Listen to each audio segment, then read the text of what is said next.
When moving the machine around, only lift from the lifting eyes on the top. These two pockets underneath the machine that look like they're designed to put your forks into are not.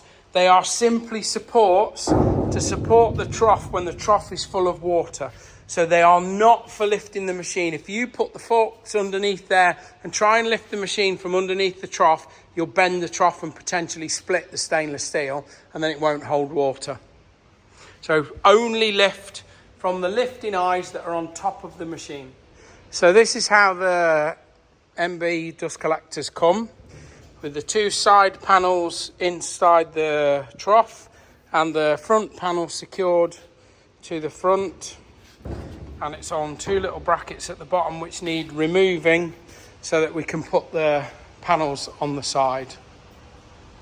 The hardware to attach the panels is normally in a bag which is attached to one of the filter housings on the front. So once the panel's off the top, you can take off these brackets, and it's just a 10mm thread which holds it in place.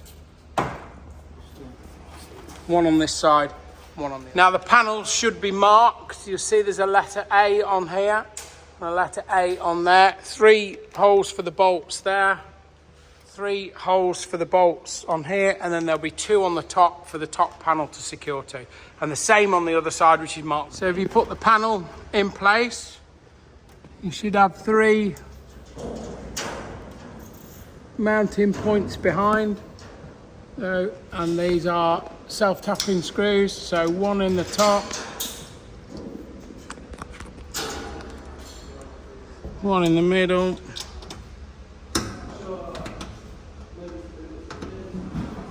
and the last one in the bottom.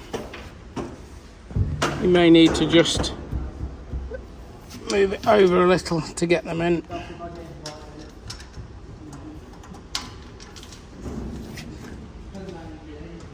Just kick that panel in at the bottom, Mark. That's it. Perfect, thank you. So that's the left-hand panel secure. We'll just put the right-hand panel on now, and then we'll put the top. So we've now got both side panels on secure. So what we're going to do now is lift the top panel on.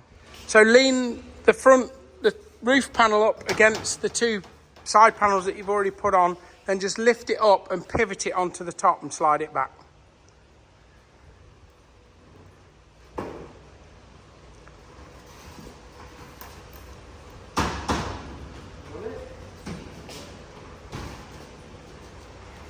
That's it.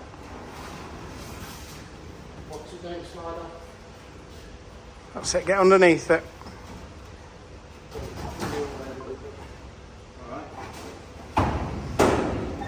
And then once it's in place, you've got 2 long screws each side that come down from the top. So now all the markings are together. The plenums mount on the top.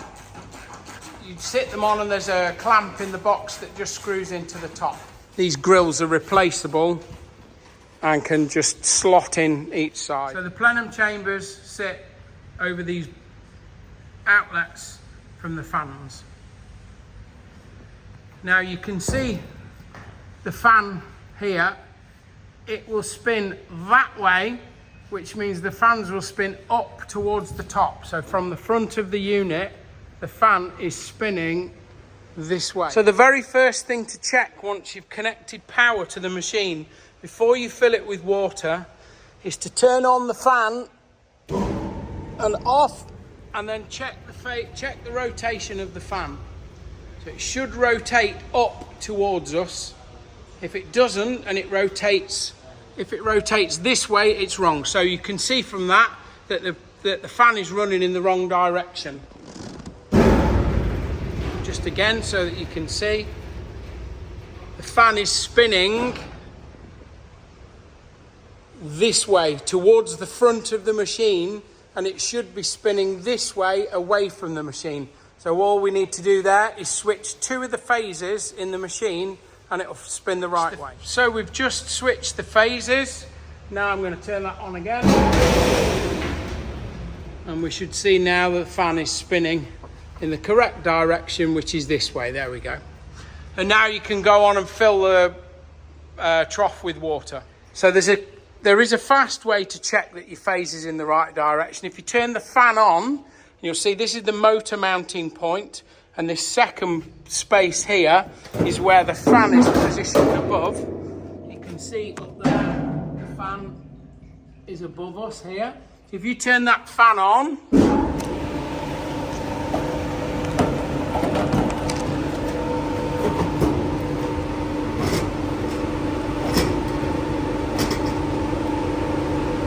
what should happen is you can see the machine is pulling the fan box back in. You push it, the machine will suck it back in. If the phase is the wrong way round and the fan is running the wrong way, that won't happen. Filters, in essence, they are honeycomb design that helps to separate any last droplets of water from the air that's coming out. So they are quite brittle, so the last thing you want to do is pressure wash them because it damages them. But what you should do to clean them is every 2 or 3 weeks, just take them out and just knock them over your skip to drop out any dust residue that's in there, leaving some in because they take 2 weeks to come to their maximum effectiveness. And when you've done that, you can just slot it back in and put the cover back on. The cover always goes with the rubber seal at the bottom, not at the top. So that'll sit in there and it's held in place by these 2 clamps.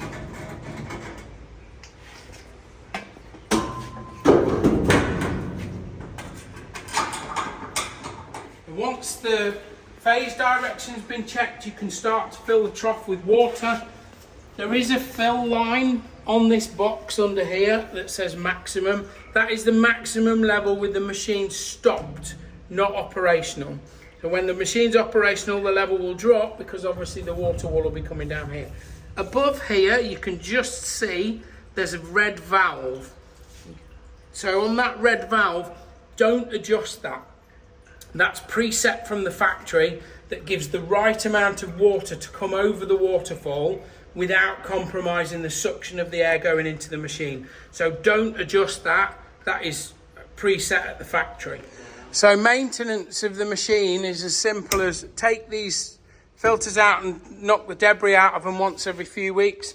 When the water in the trough gets dirty and the mud starts to build up, drain it from this valve here and then refill with clean water to the maximum level.